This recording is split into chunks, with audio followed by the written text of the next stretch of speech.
Hello, welcome back. Today I am finally getting around to upgrading the stop T-track on my miter saw stand.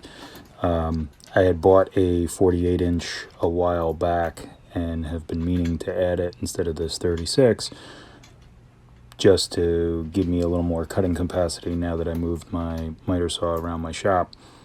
The stops that I use are an MLCS flip stop.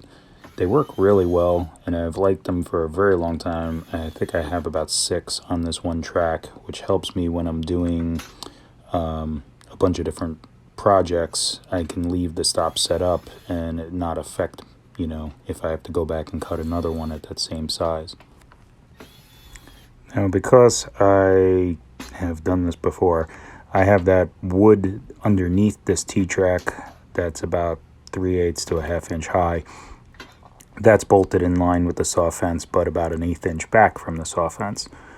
So it makes changing this pretty simple because all I have to do is take off the top T-track and line it up with that block of wood again.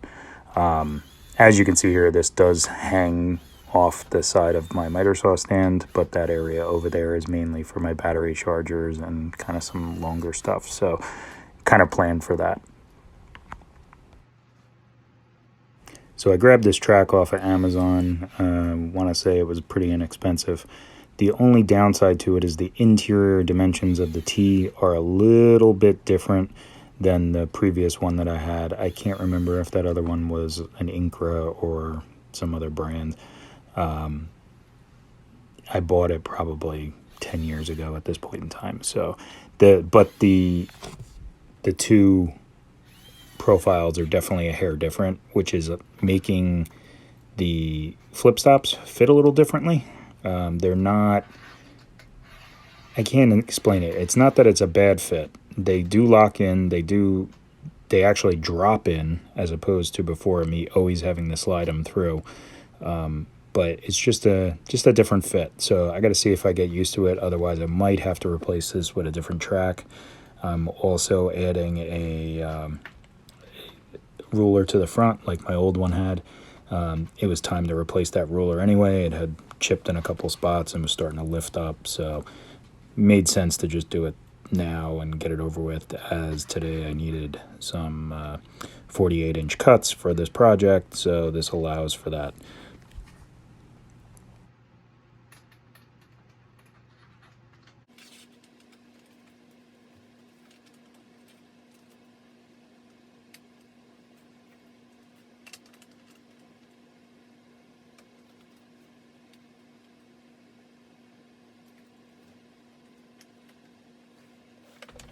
Don't know why a lot of people use a 12-inch spacer block on their miter saws. I tend to use a 10-inch.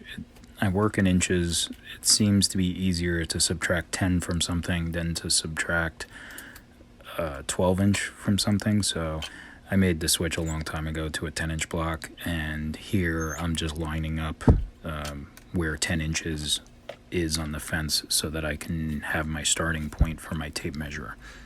This style tape measure that I am using is just a glue-on, so it's nothing all that special, but it does work very well, and I've used them in the past, and they last a few years, and then I rip them off and get a new one.